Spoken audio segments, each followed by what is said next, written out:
The Accidental Entrepreneur is brought to you with the help of our sponsor, AWeber, the world's leading small business email marketing and automation service provider. Since 1998, AWeber has helped more than 1 million small businesses and entrepreneurs through its suite of web-based email marketing, automation tools, and education. AWeber, the best option when it comes to marketing your business. The podcast is also brought to you by the Alternative Board.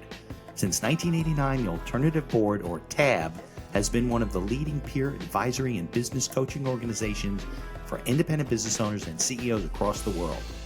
By facilitating peer advisory boards, private one-on-one coaching, and strategic planning services, TAB helps business owners improve their businesses in ways that change their lives. And be sure to connect with our affiliate sponsor, GSM Growth Agency.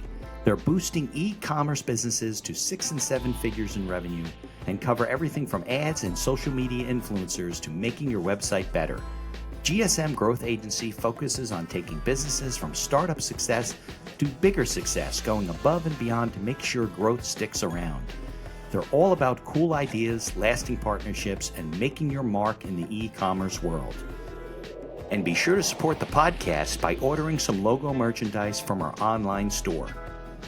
Listen to all of our sponsors' commercials later in this episode and follow their links in the show notes to learn more about their products and services.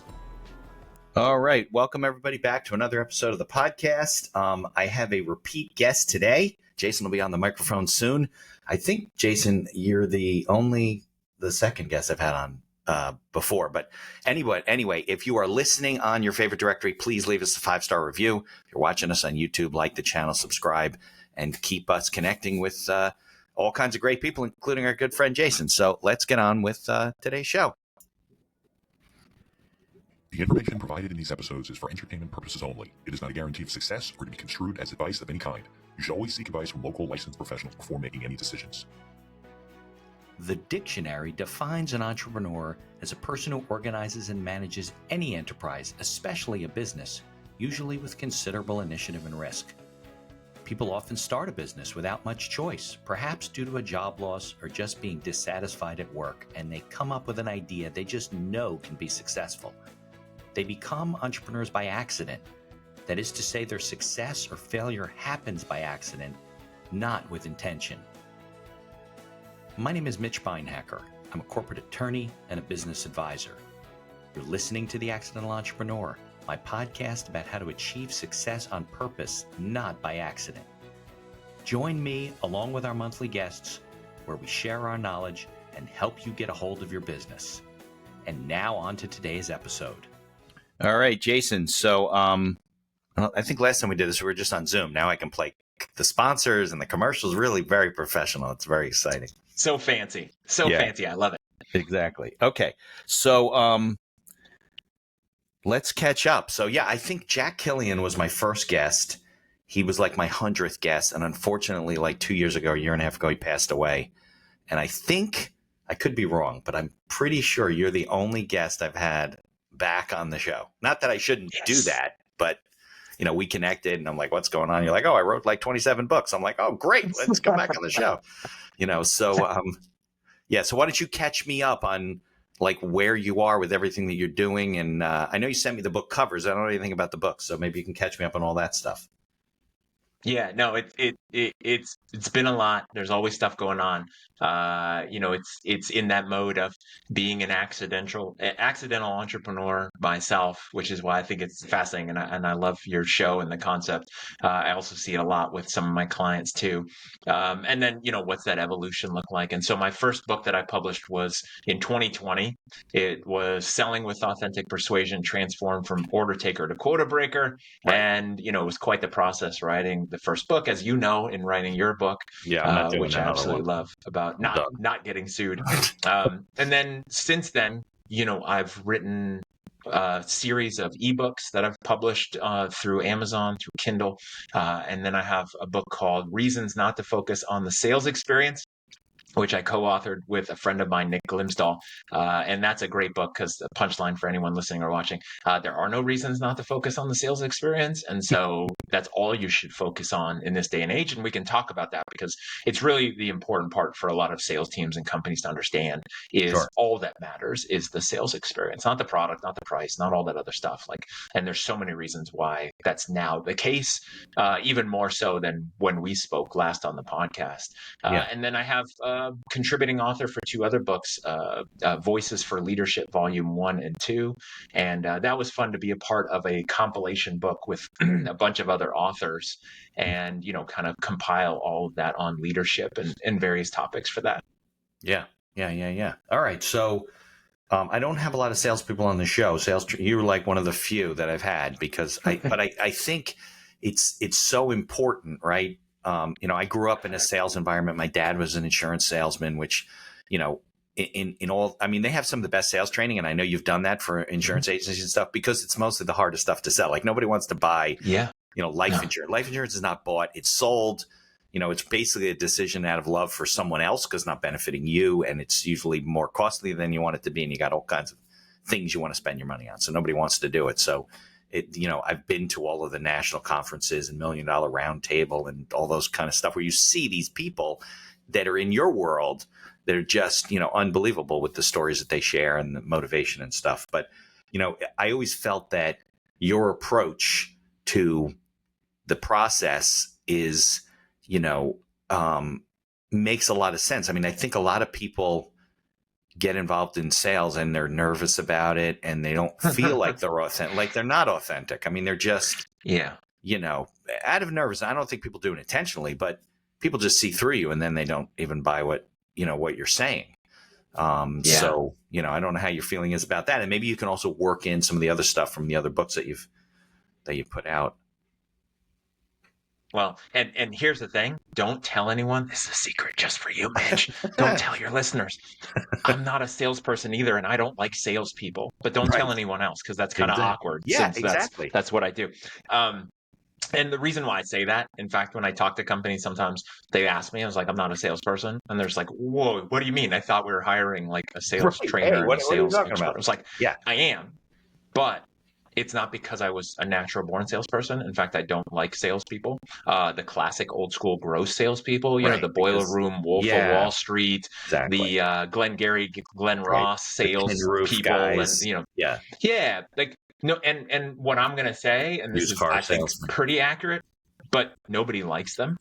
People buy from them because they might have to, but nobody actually likes that as an experience. And so the reason why I say I'm not a sales guy is because I was raised by a banker mom and an engineer dad who still to this day hate classic old school salespeople. We don't have a single entrepreneur in the whole family tree. We don't have a single salesperson in the whole family tree.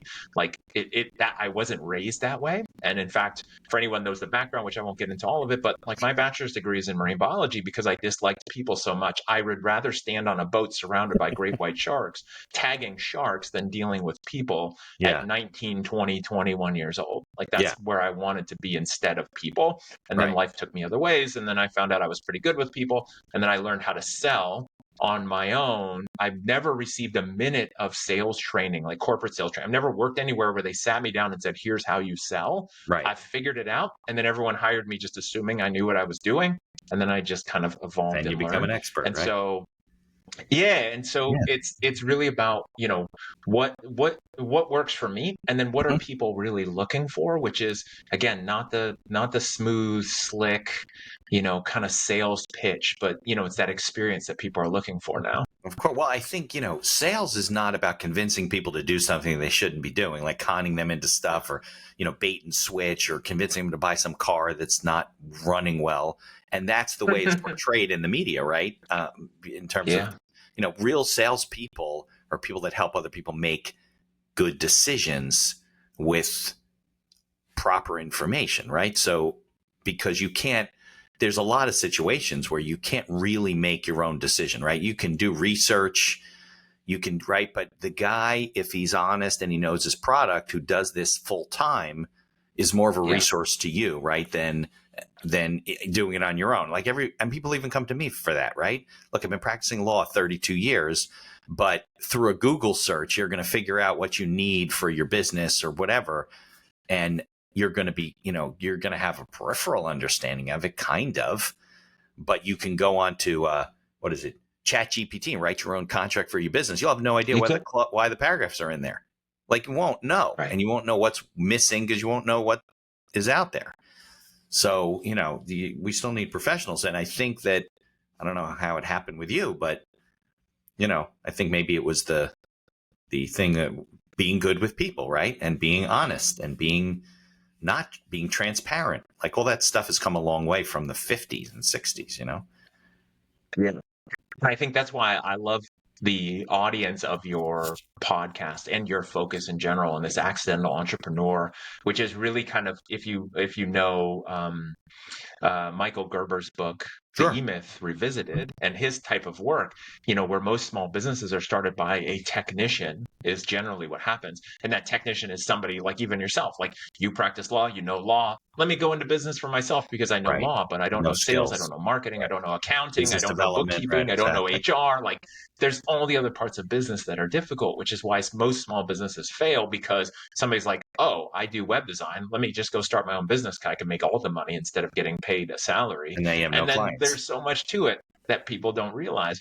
And one area that's constant in all business is sales. So you have to be selling in order to get those clients, for you to be that accidental entrepreneur, unless you're like making things online and you're just selling it through Amazon. Well, don't you even have to promote those?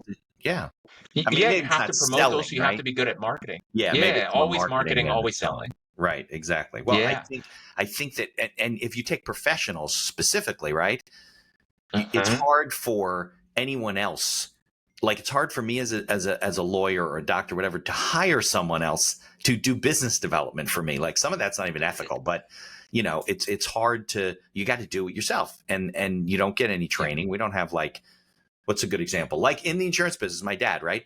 There's big companies in the insurance and the investment business, whatever. They have big companies with products that want you to sell their products. So they're investing money into guys like you to offer training and sell, right? But there's a lot of industries that don't have that. Professional industries don't have that. There's no big companies at the top that say, hey, Mitch, we want you to sell our legal services. So we're going to offer you a free legal seminar about sales training. And by the way, professional education does not include, which is wrong, by the way, sales training in any regard. Accountants, engineers, attorneys, architects, nope, it doesn't count, which is ridiculous, because how are you going to survive if you don't learn how to, really help people? Well, and that's the thing, right? There's all that professional education is designed for you to get the education, get certified, be that expert, and work for someone else who runs the business, so Right. that you're an employee. And that's okay, as long as that's the mode and you like doing that part of the job.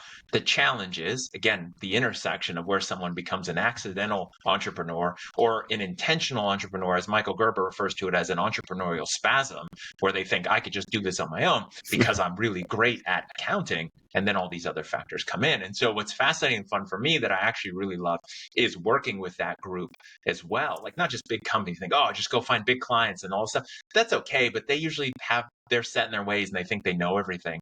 But the people who don't like sales because they think sales is gross, because when they interact with a salesperson, it feels bad. Like, they don't, like the kind of person who doesn't enjoy going to buy a car because they know what the game is going to feel like and they don't enjoy it. They would rather buy a car from a vending machine and have it delivered than deal with another human. I love working with those people because it's super fun, because now I can help them understand, like you said earlier, the role of a salesperson when it's done right, which is as a guide. So you're saying, like, what's that? What do they need from me?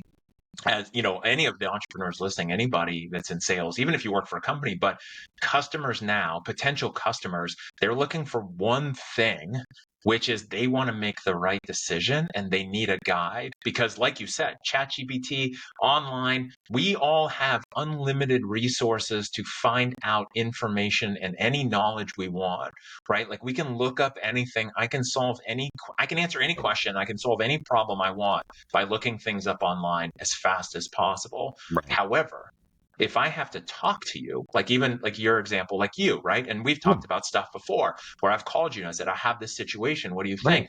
It's because I've Googled it. I have And answers, just but I don't know confusing. what's the right answer Right. for me Yeah. and what's the best solution. And then what I want from a professional like you or from a salesperson, if I have to talk to one, which I hate doing, but if I do have to talk to one, I need them as to be a guide, not a hero. Because a lot of people in sales think they're the hero, but I need a guide that's going to say, I know how to get you safely to your finish line that you want to go to. Follow me and I'll help you get there.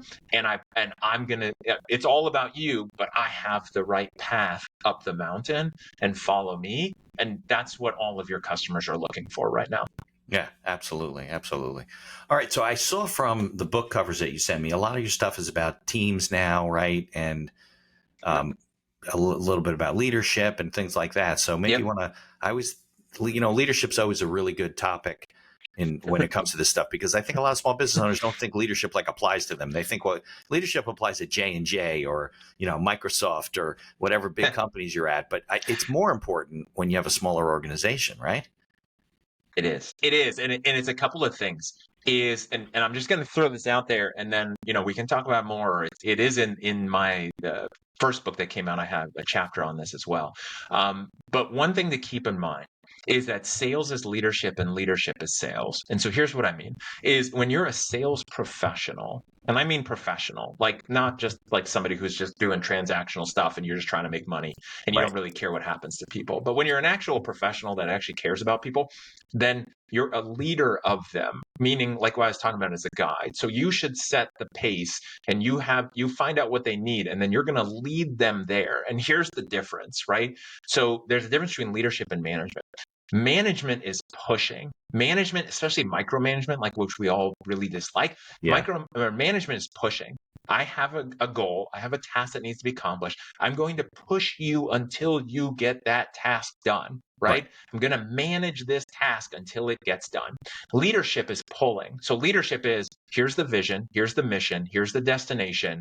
If you want to go there, follow me. Let's go there together, right? Now, leadership is pulling, not pushing. When sales is done right, I'm going to find out your situation and your challenge, and then I'm going to set the direction, and you're going to follow me, and we're going to go together, which is why it feels different than old school sales, which is management and pushy and gross, right? So sales is leadership of that prospect, of that person. You should be the leader. You're the authority. You're the expert. You have the vision of where they should go. Then the flip side is leadership is sales, because in order to lead people, you have to sell them at some level on the vision, on the mission, on your core values, on the direction you want to go, to make sure that you're pulling them with you and not pushing them. Because I think what happens to a lot of people, like you said, they think, oh, well, we're not big. I don't need leadership training. We don't need leaders. We just need stuff to get done, and I'm just going to manage people. And so they default into management mode where they're always pushing tasks, and they feel, probably some of your listeners can relate to this, if you take a day off, if you take a week off, if you turn your back on the ocean, nothing's going to get done, or it's all going to fall apart. And that's because you're managing and pushing and not leading and pulling towards a destination. Yeah, because nobody's bought into your vision. They don't have self-ownership in the business. And I mean, look, it's true for salespeople too. I know organizations where they would cap the commissions paid to a salesperson because their top guys were making more money than the CEO, big corporations. Yeah. And then they want to know why the guy's not working in October. Well, that's because you're not paying him any more money. And he doesn't have any feeling of, patriotism to the company or anything like that, So, yeah, it's definitely, I struggle with it because I see people, like you said, that organizations could be more successful if the people were buying into the, and they're communicating, they're taking ownership, they're getting things done. And then, yeah, you can go away and not worry about the whole ship sinking. And in the Voices for Leadership Volume 1 that I wrote a chapter for as a contributing author, the title of the chapter is called Marry the Vision and Date the Strategy. And really what that is that's something I heard a really long time ago and I've adopted. It's great for leadership. It's great for sales. It's great for everything. Again, it's marry the vision and date the strategy. The problem is a lot of people in business marry the strategies, which is why change management is a nightmare and typically unsuccessful. When you need to change your team doing something, a different CRM, different technology, different pricing, different paperwork, different email platform. Everyone fights it and hates it because they're married to the strategy. So they're married to the things instead of married to the vision of like, well, where are we going? And just briefly as an analogy to think about is that if we get into the car, right? Like let's say I'm going to get in my car in Florida and I'm going to come visit you up north, then my vision is coming to visit you in the Northeast, right? That's what I'm married to. I'm going to get there. And the strategy is how I get there. Which freeway am I going to do? Where am I going to stop at night? How far can I go each day? Where am I going to get gas and lunch? How do I avoid going through Atlanta at all costs because Atlanta traffic sucks 24 hours of the day? And so those are strategies of car breaks down. There's a detour, get a flat tire. Those are strategies that I have to overcome. But my vision is seeing you, and I will not stop if that is my vision. I'm going to do it no matter what. If I need to be there by Sunday, I will be there by Sunday. No matter what gets in my way, I will deal with those obstacles, right? And so same thing should be true if you set the right vision, you hire the right people, like Jim Collins in Good to Great says, get the right people on the bus, and then they're all in it with you and they know like, here's our vision, and strategies are going to change. Things are going to change. If you're a small business, you have to change and evolve all the time. Change is a constant. That's what I guarantee to everybody. And so you have to have the right people who go, okay, cool. We're married to this destination. How we get there? I don't know. I don't know today how we're going to get there. Exactly. Things always change. I think that you're right. One constant is that things are not constant, right? It's the ironic statement, but it's true. No, because look, things will change that you don't control. The software company will update the systems. They will go out of business. Your vendors will change. Things will be doing business. Now we're doing everything electronically. We talk on Zoom. I don't see clients like I used to. I can see more people now, but I'm not on the road. I get anxious when I have to go out on the road for the day because I'm like, I'm not in the office interacting with people, but it's a different world, but the strategy is still the same. What you're trying to achieve for people, you're just doing it differently. I think that's a good, I would say it's a Jasonism, but you're saying you learned that from somebody else, but there's nothing wrong with adopting those. No, I'll take it for sure. Yeah. Well, and I think that the key is that mode, right? Because a lot of people come into a company and I won't go into all just like what makes humans, but we don't like change. Our biggest fear is change. It's the same thing with sales. Like the biggest thing you're selling against is the fear of change and the unknown, because unknown is dangerous in our primal part of our brain, in the survival part of our mind. It hates change and the unknown because it's dangerous out there in the world. Like who knows what could happen. And so you're dealing with change, and humans who, as much as they say they don't want to, they feel safe and comfortable coming to work, working Monday through Friday, knowing what they're going to expect to do, doing their tasks, feeling like they did their job, going home, and not having to navigate change.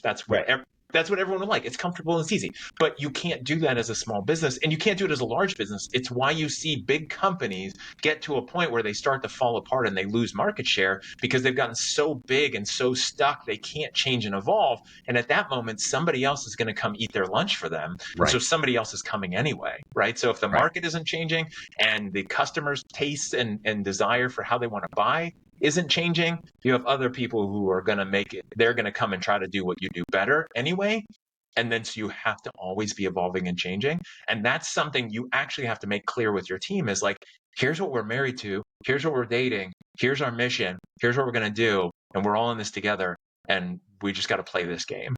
Right. And I think it's okay, right? You want to update your systems. You want to update your processes. You want to be, have the greatest, not the greatest, but good technology, right? Your computers are slow in the processing. You're not running on DOS anymore. I mean, that's ridiculous. And there are companies that are still doing this and their systems can't run the newest stuff. So if you want to evolve, and I also think from a psychological standpoint, right, it's okay to, if you recognize that, right, if you expect that to be part of the journey, it's not so bad, right? When it happens, when you come in and there's boxes of computers in the conference room, they're like, well, what the hell is that? Oh, those are all of our new computers. We're updating all the systems. And we're going to be on the, Windows 27 now and all this great stuff. And the people that are, like it the way it is are going to fall apart and freak out for oh my God, I got to get trained on it. What is this? This doesn't work. We always know it works. It just works differently than it did before. So, but I think that the organizations that expect that, they're good with the change. They know they have to, learn and adjust. It's how they survive. Yeah. And it's really important to hire for that and set those expectations. Yeah. Like in the interviews that I've always done, that's what I guarantee people two things. I absolutely guarantee two things to every new person that comes and works for any company I've been a part of for the longest time. First, change is a constant. And not just because I want to change things because I'm bored on a Tuesday and I'm going to change where people are sitting or what we're doing. That's a natural we're order of changing things. because You don't have to we're change trying it. to It like will change. you're either busy busy growing or you're busy dying. Like that's the only options, right? Yeah. Like it's growth or death. And then the other constant, as I always promise everyone, is going to be busy, right? Like there's always stuff to do. There's always things we can do. There's always things, like, not to be overly busy, but like if you're bored, let me know. I mean, I was raised old school. It's like you got time to lean, you got time to clean. Not that I would make somebody clean if there's nothing to do, but in a small business, especially, there's always something we could be trying or doing and building. And that change, thing, again, obviously we're here, we could talk about sales, but it's so important because it's the same thing. But think of that road trip example, right? Some people, if they get a flat tire, if there's a detour, it screws up their plans because they were so rigid on their plans that they don't know what to do and they can't handle it. But just imagine if I had that mission where I'm going to come see you and my car breaks down, how committed am I to seeing you, such that I find an airport, I Uber to an airport and I fly to you, I Uber and go rent a car and I just leave my dead car there and I come see you. Like, how important is the mission and where I'm trying to go, such that it doesn't matter what gets in my way? And that's really the difference between people who are going to be successful with you and businesses that are successful, is that mindset of like, this is where I'm going. I don't care what happens. We'll overcome it. We will find a way. And so what's interesting, Mitch, is that we also, again, I do both leadership, but also sales, and really focus on sales. When you have that mindset as a salesperson, or for the entrepreneurs here that are the salesperson of their business, if you have that same mindset, it's here's the vision I have for you, Mr. and Mrs. Customer. And then any obstacles or any challenges, we're going to overcome them because here's the mission. And I'm not married to a strategy. I'm married to the mission. And let's go. We're going to figure out how to help you no matter what it takes. And let's go. And that's the difference from, the regular sales mode. Yeah, no, I think the term I learned a long time ago, and I like the words, are morphogenic versus morphostatic. So morphostatic people are the train on the track that won't divert, even though the bridge is out up ahead and you're going to fall into the canyon. The morphogenic people recognize that they're going to adjust and they're going to change tracks and they're going to keep generally going in the direction they want to go to, and they'll adjust and they expect things to adjust, right? So I think that's, it's a good philosophy to live by, right? Because of what you said before. Change is a constant. It's the irony of life, right? And you're not a tree, right? You're not stuck.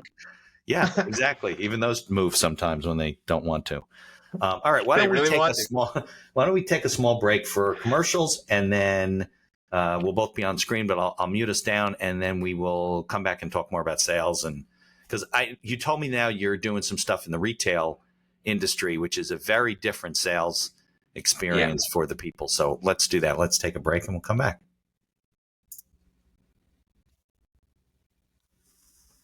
Here's a word from our sponsors. Looking to market and grow your business? Or perhaps you're just getting started and want to hit the ground running? AWeber is the best choice for online email marketing and automation of your business. From maintaining a subscriber list to drip campaigns and landing pages, AWeber gives you tools and integrations that make marketing easy and fun. As our partner and sponsor, we use all their tools to promote the podcast and market our law firm. AWeber, the best alternative for online marketing. For over 30 years, the Alternative Board, or TAB, has built a thriving community of forward-thinking CEOs and business owners who want to radically improve their companies. Through unique combinations of one-on-one business coaching, participation in monthly TAB board meetings with other non-competing owners, a suite of strategic tools, and customized strategic planning workshops, TAB membership can deliver greater strength to your business and a better work-life balance for you and your family. All packaged in a streamlined and affordable service that the people at TAB invite you to try risk-free.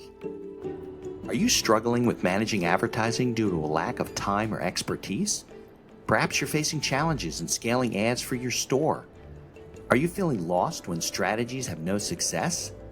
GSM Growth Agency is your reliable partner in overcoming these business challenges. Feel the impact of collaborating with a team dedicated not only to short-term goals, but also to building long-term partnerships and achieving sustained success. Embark on an exciting journey to redefine the possibilities of e-commerce and create a legacy of unparalleled excellence. Take decisive action now. Follow their link in the show notes to receive a complimentary audit of your Shopify store conducted by a GSM expert. Propel your e-commerce game to new heights with GSM Growth Agency. Follow the link in the show notes to learn more about all of our sponsors. And now back to our show. All right, Jason. I don't think I had commercials when you were on last time, right? I had to put them in. No, not that's at why I all. like Riverside. I don't have to do any video editing. Yeah. Let's talk about sales. Let's do it. I know you are the guru, so I did make a mention though that you are right now with an organization that is in retail. That is a retail chain of stores, right? We don't have to mention who it is, but I would gather. I didn't ask you this off the mic, but I would gather that the training that's involved may be similar, but the sales experience itself, right? They're not sitting down and making a presentation like you'd think about in the financial world or insurance, right? You got people walking into stores. It's a little different. Am I wrong about that? Wrong and right. I mean, it is what I would consider a considered purchase, and so it's still, even if it's a retail thing, it's something of a significant enough value for people to need help in making the right decision, right? Like, and it's never just about the dollar amount, because a $10,000 watch to one person is a rounding error, and a $10,000 watch to another person is their life savings that they'll probably never be able to buy. And so it's never just a ticket price. It's about, is this the right thing for me, and do I want this? And then does it take a sales professional to help make the right decision of what that is, option A or option B, option B, option C.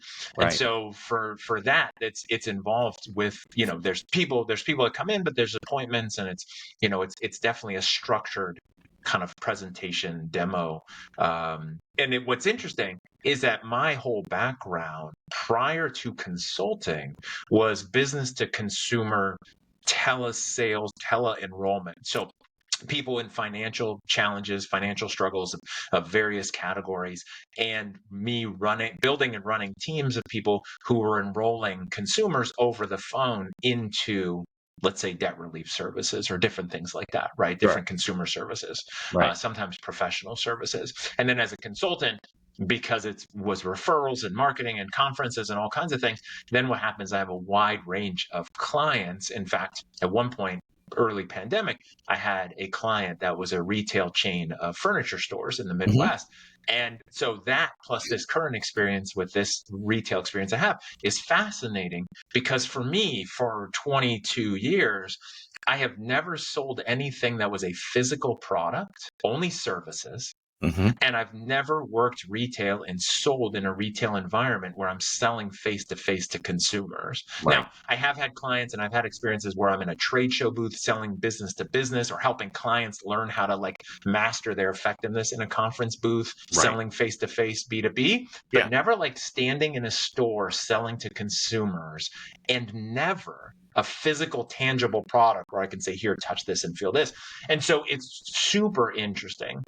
I have said forever that if you can't sell face-to-face, you're really terrible in sales and you need to get out of sales. And the reason why, as harsh as that might sound, is because 93% of our communication is nonverbal as humans, right? And so facial expressions, body language, gestures, things like that tell us a lot of how somebody feels, even if they don't verbalize it. If you sell only over the phone, I'm not talking Zoom and video, this is also makes it easier, but try to sell over the phone without picking up on 90% of how we communicate as a human. You have to be really good at listening and paying attention and asking questions and doing the right thing. Face to face, you have all these advantages, because literally you tell somebody the price, you can see if they just freaked out or not. Over the phone, you can't see if they freaked out or not, right? Over the price. And so, but the trade-off though, so I've always thought retail, face to face is easy. If you can't do that, it's easy. The trade-off though is over the phone. I can have computer screens, I can have scripts, I can have somebody in my ear whispering and telling me Right. what to say. Like I can do all these things to cheat on the Yeah. phone that I can't do in person. And so there's pros and cons. But what's interesting is it's all the same. Going back to like the sales experience book and going back to what people are looking for, it's literally the same thing. No matter, and this is what I've been saying for the last couple of years, probably since last time I was on the podcast, is it's not B2C, it's not B2B, it's not retail, it's not over the phone, it's not enterprise, it's not small business, it's H to H, it's human to human. Like none of those other labels matter at the core. It's Right. just one human talking to another human who is scared and concerned and worried and has goals and has issues and hopes, and they Of want course. some help and they're looking for guidance, and it's H to H. And so what's fun is to take years of phone sales strategies and mindset and tactics, apply it to a retail situation, and have it just work, because the fundamentals of dealing with another human and persuading them is all the same no matter what you're selling. Right. Yeah. You know what? I do feel that way.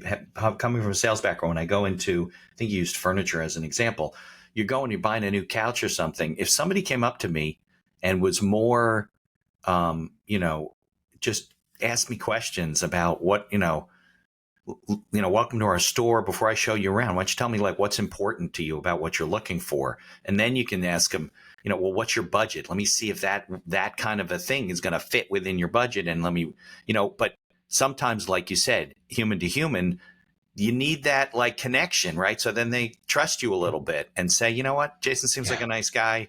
I can trust him and listen and open my ears. And then you can, but that doesn't happen. Like you go in there, you're looking around, and then they got to go and get information, and you're sitting there waiting while they do something. I don't know, look up something or whatever. And then you wander out of the store. Like there's no, and it's not just that experience. I mean, there's the car experience. It's all, Totally. uncomfortable for the Yeah. buyer.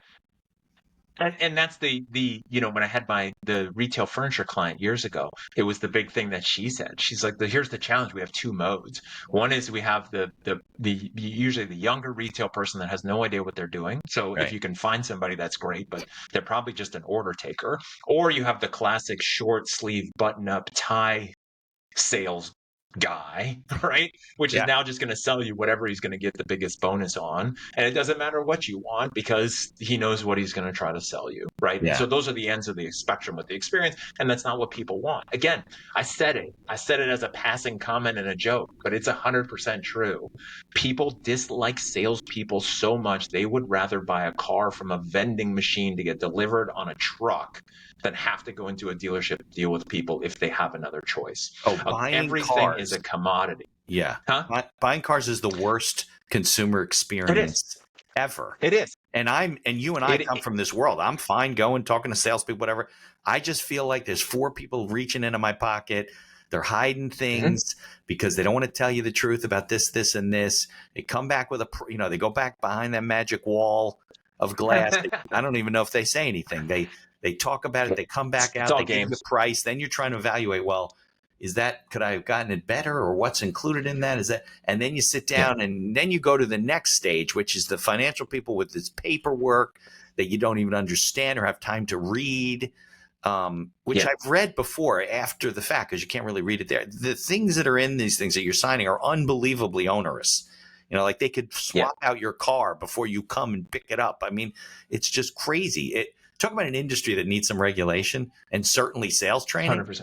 But I think one of the challenges you mentioned as business owners is, like you said, finding the right people that can, like, not everybody can be trained to be a salesperson. I know sales is trainable, but not everybody can be trained, like, because of, I don't know, their personality, what they are, the way they person, whatever. You want to help everybody, but you can't. So it's a challenge of the organization to find the right people, right, to allow you to make them into really good salespeople. If you have a crappy sales force, you can only do so much, right? They're just not going to accept what you're trying to sell them, Yeah.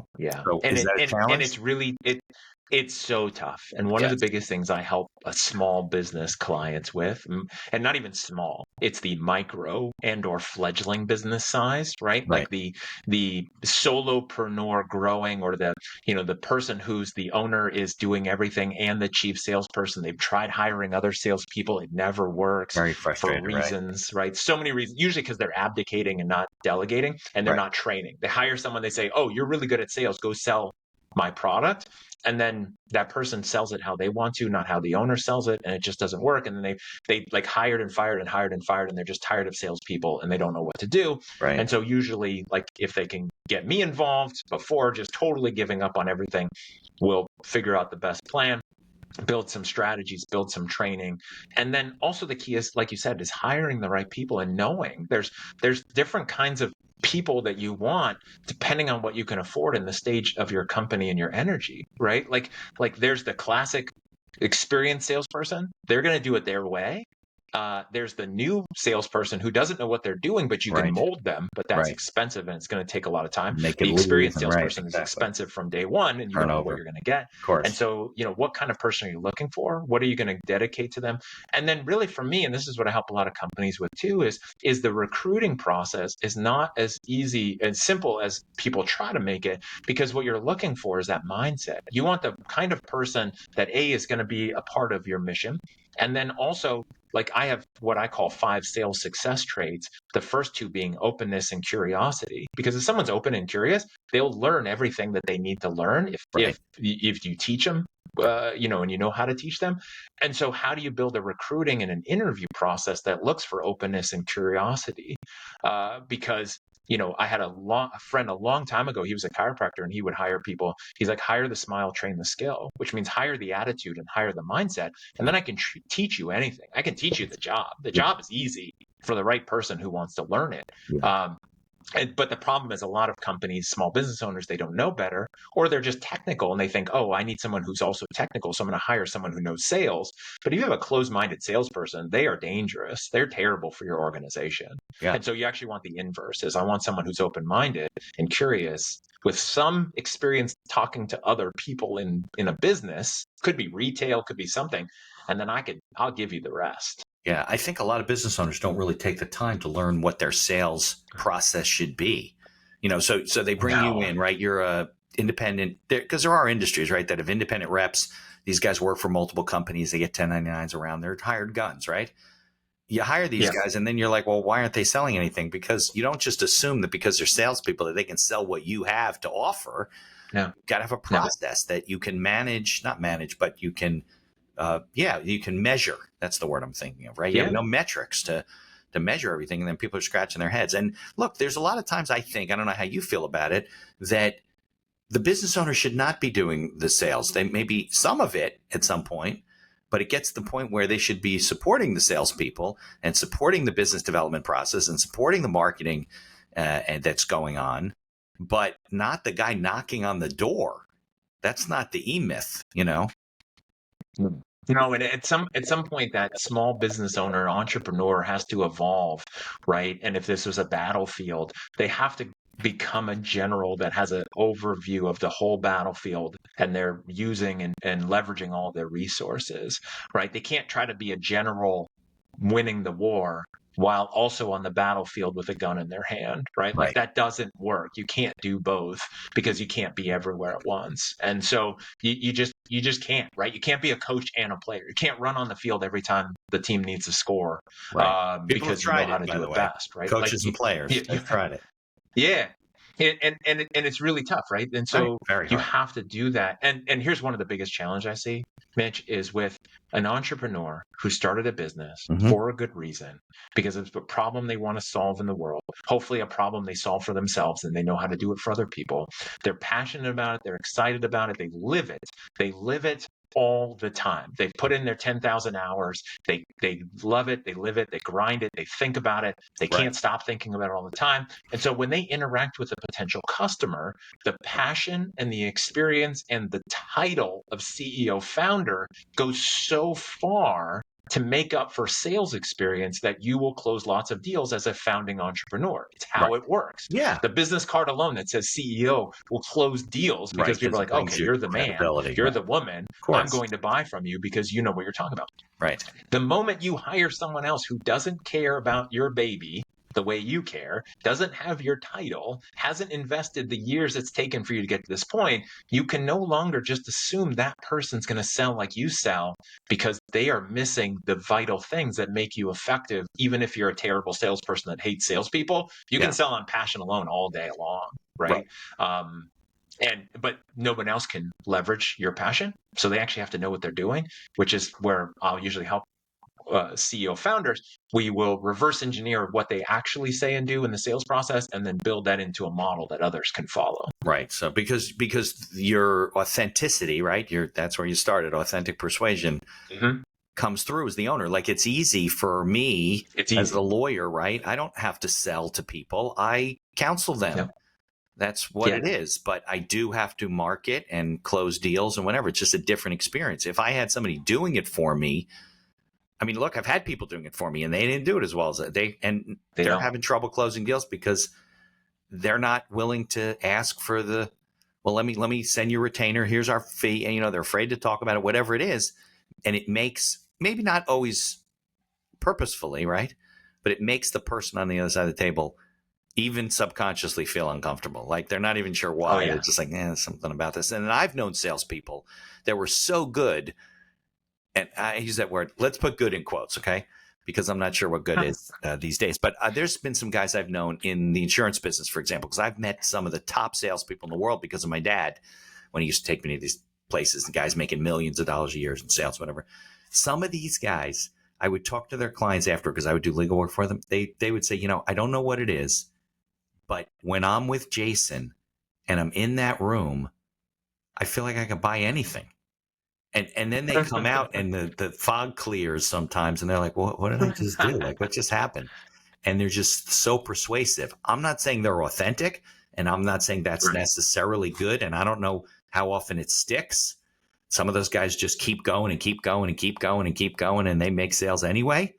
But there's it's like this. I remember this one guy, I won't even mention who he is, but it was like mesmerizing. Like, the client would go in there and he would sell everything, all kinds of it was in the financial industry, but all kinds of financial products, and set them up and this and that. And they're doing this and that, where most of the other guys couldn't get him to do anything. And they're just like, I don't know what it is. When I'm in there, I'm just saying yes to everything. And then sometimes the people would say, what did I just do? Like, afterward, and then cancel, because it wasn't really authentic. It didn't really meet what they were looking to do. It was just like, this is how you do it, Jason, and follow me, and I'm the leader. And, and it was, but some guys have that, I don't know what the word is, not je ne sais quoi, it's something.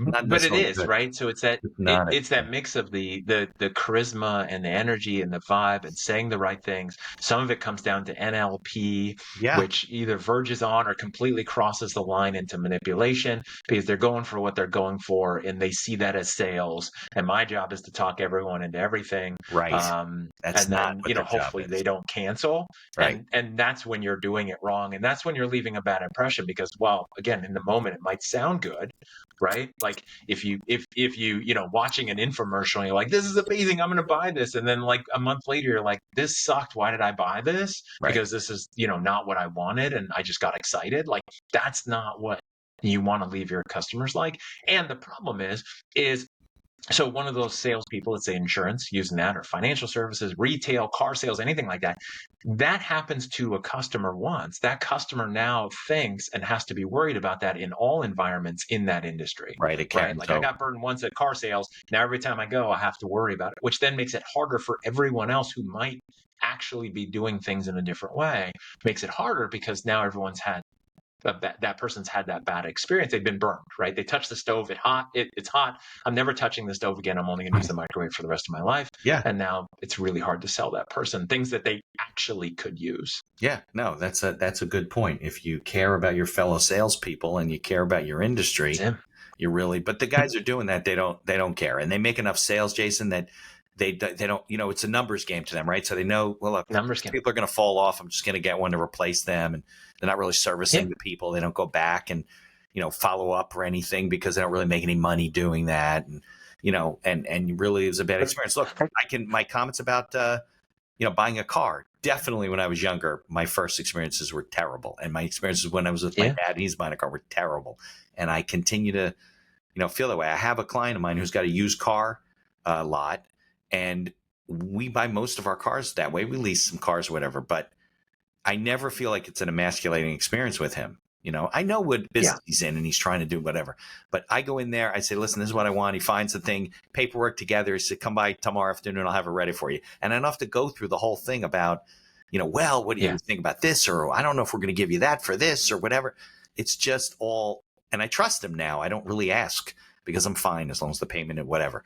But you go to these other places, especially like leasing, they got all kinds of things they can play around with, the mileage and the buyout price and the this and the capital cost. And, for people listening, and this is just me personally, I never put money down on a lease. It's like renting an apartment and giving your landlord rent up front. And if the building burns down, he doesn't give you the money back. It's like, it's crazy, but people do it because it lowers their payment. It's a great way for places to collect money. So interesting. It's and what I'll tell you is like we bought a car recently. So my wife's always wanted a Jeep, and so we found one. We did it through CarMax because I cannot stand standard car dealerships. Right. We literally found it on CarMax in a different state, paid to have the car shipped, made an appointment with the dealership. I got my own financing through my own bank. Right. We walked into the dealership. They we gave them our driver's license. They made copies. They handed us the keys. We did our own test drive. We came back, said, we'll take it. Here's our financing. You're just here for the paperwork. They did the paperwork, offered a couple of options. And that was it. Like, it was zero stress because I knew that I was driving the bus. I just needed that dude to do paperwork because I literally just couldn't buy it by just buying it. And so that's the experience that I think a lot of people want to go to. And then going back to your point, because this is the part where well, there's always going to be bad salespeople. And what about this and that? It's like, here's the thing that's dramatically changed. This is 2024 while we're recording this, whether you're listening to it in 2024 or beyond. The difference now versus a long time ago, maybe even back in the day when you used to go to those conferences with your dad and see those top $1 million guys who we're so amazing because I'm God's gift to selling insurance, right? Now the thing is that the internet is everywhere. Right. You cannot outrun your bad reputation if you're selling people things they don't want. Right. They will light you up online. They will leave a bad review. People leave bad reviews more often than they leave good reviews. You will have a bad reputation online, and people mostly will Google somebody now, or Google a business, or Google an individual and say, I want to know about this person because if I'm going to trust them, I want to know what I'm getting into. And we're going to see it where it's harder and harder for the bad, pushy, manipulating salespeople to hide, or like snake oil salespeople where they just change towns and they go to another group of suckers that don't know who they are. It's going to be harder and harder for them, which means you're going to have to be good at what you do. And people are only going to want to deal with people who are good at what they do as a guide and as a professional. You got a minute for a story? I'm going to tell you a sales story experience I had with my wife. So we were younger and we had a house. I forget which house we had, but we had I think it was our first house. We had a basement water problem, right? It was around when Hurricane Floyd, I think, hit. And we had leaks springing in the side of the foundation of this house. What we're going to do, we ended up trenching the house and all this kind of stuff, right? So we talked to certain basement waterproofing guys. We got referred by different people, some big companies, some local guys, whatever. So, it's something that you and I don't know anything about, right? So, how do you waterproof a basement? You got to dig it outside. You got to do whatever. You got to bleed out I don't know, whatever. So we met with a bunch of people, and this one guy was very nice. He said, listen, you can make a decision today if you want to, but if you don't want to, call me when I know you're talking to other people. Can I ask you a question? Who else are you talking to? If you don't want to share that, I don't have a problem. I go, well, we talked to this guy. He said, oh, he's a good guy. And we're talking to this company. He says, all right, well, I don't want to badmouth anybody, and you can go with the experience. You definitely should keep the appointment with them. I used to work for them. And he says, let me tell you what's going to happen. And this guy detailed the sales process that this guy would take me through to try and scare me into how bad your base, whatever. Even down to the detail, when you hesitate, he's going to walk outside, pretend to get on the phone, and come back and say, listen, we have some commercial crews that are on standby because they're not so busy, and we can get them into you this week and whatever. I said, all right, because I'm a sales guy, right? So I'm interested to see what happens. So I said, okay, great, thanks. I would call. We did end up hiring that guy, by the way. And the other guy from the other company comes in, and Jason, if these guys weren't memorizing the same script, I mean, this guy showed me pictures. He said he was going to show me pictures. He's going to scare you with this. You got to do this with the block to clean it out. And he says, that's not true. You don't have to do that. He's going to, and he literally to the end where he said, you know what, maybe there's something I can do to lower the price. Let me go outside and call the office, and did the whole thing with this commercial standby crew, whatever. And I was like, I just threw him. I mean, I didn't throw him out and say, you son of a bitch. I just was like, well, thanks for your time, and leave. I never called. But to this day, this was 20 some odd years ago, I remember the experience, because it was just like, and I know the name of the company too. And I tell people, like, don't use them. You know, that's wild. Shysters. Really, because it's an opportunity. You know, you're in an industry where it is hard to determine what you need, even on the internet, right? How do you waterproof your basement? What's the best way to do it? They all have opinions, and they were just developed a sales process to take advantage of people, to close these deals as quickly as you can and charge them more, and they don't freaking know. And, you know, and you're just afraid, right? Because you have a wet basement and water in your basement, whatever it is. And, you know, people get taken advantage of. It's just and here's the big difference. Yeah. Well, and here's the big difference from 22 some odd years ago is that back then the internet was a fledgling thing. Google wasn't really a thing. Yeah. Reviews, Yelp, Google reviews, none of that was a thing. And so now, I know before you hired anybody to do something similar, you're going to Google it, right? People won't even go to a new restaurant without Googling it and looking at Yelp reviews, right? Yeah. If you want to buy something new on Amazon that you're not sure what it is, like if it's a new category, like I need a new TV or I've never bought something like this, most people are like me. I've searched, I find it in the price range, I look at the reviews, I scroll to the reviews, I read the reviews, and then I decide if I want to buy it, right? Yeah. And so those days are different. And so it's really about that experience to make sure that you're doing the right thing. Very much so. Because those other people, I call it the David Sandler pain submarine, which is like just fear mongering, right? So how do you find something and then just make it so painful that somebody begs you to solve their problem, whether it's legit or not? And so that's, you know, again, that's what gives sales a bad name. And that's what makes your audience not want to do sales, dislike sales, or fear the sales conversations they have to have, which are the lifeblood of their business, because they think that's what it takes to be successful in sales, which is absolutely not correct. And the world doesn't like it anyway. Yeah, and they see through you now. Like you said, you can just Google and find out. Yeah. You know, you have a bad experience. You're going to post it everywhere. 100%. You know? Everywhere. Yeah. I just bought a laptop. I will say this. I just bought a laptop from Dell. We actually bought 2 laptops. My wife and I both needed upgrades. So I thought they were the kind that flips over, become a tablet, right? Because my wife tutors kids, so she likes to put the tablet next to her, right? And so the kids can see the whiteboard on Zoom. So I ordered these 2 machines. Turns out they don't open all the way, right? They just flip up. So I arranged for a return of the one machine. Hadn't even opened it yet. I think we opened the box, but certainly didn't turn anything on. And arranged for that, and then ordered the one for her that she needed to order, right, all through Dell.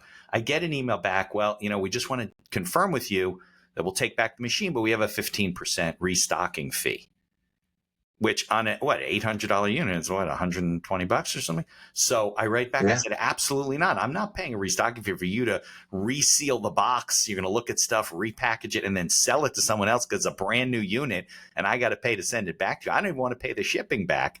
So I did that, right? This guy literally calls me, takes the time to call me from customer service to tell me they are not going to waive the restocking fee. I'm like, you could have responded to an email. You don't need to call me to, you know, to have this, to tell me that you're not going to accommodate me. I don't need that kind of a call. Well, sir, we want to keep you as a good customer. I was like, I've bought thousands of dollars worth of equipment from Dell. I can post things online, never use you guys again. There's alternate companies to use. And went through the whole thing, right? So he's like, sorry, sir, whatever. I'm like, look, I basically hung up on the guy because he wasn't very helpful. I get a call from a woman a day later who called me from Dell customer service because she saw that we bought these 2 machines, then bought another one, and I've bought stuff in the past, just to connect with me because it's through my business, right? Just to connect with me to see if there's anything more they can do to further the relationship, right? as a Dell customer. Like, that's what customer service should do. And she took it upon herself because, I don't know, I came up on a sheet or something. She had no idea about what was going on. I said, ironically, it's funny that you're calling. I told her the whole story. And she said, well, Mr. Beinecker, that absolutely shouldn't be happening. Let me talk to my manager. And they're escalating it. And apparently they're going to waive the restocking fee because I made a stink about it. You know? Yeah. People don't say things. So, yeah. I got Well, and you know, people, you value your customers, right? And again, if it's not a numbers game and you understand and value each relationship, and that, here's the thing, and end on this as like the thought for people to understand. Yeah. From a customer's perspective, and this goes for everyone listening to this podcast who's a business, you as a business, you think you're amazing. I've never met somebody who started a business, even as an accidental entrepreneur, that said, I can't wait to grow this business so I can be mediocre. Well, I want the most mediocre business in America. This is going to be the most mediocre accounting firm ever. And this is going to, like, it's going to be okay. Not even great. It's going to be okay. It's like, I just want it to be mediocre, right? Nobody does it. They think, I have the best way to solve a problem. I'm going to go out and do this. I'm better than others. I can do this on my own. So the problem is that you as a business owner and you as a salesperson, you think you're amazing and you think you're the hero and you think everyone needs and wants you.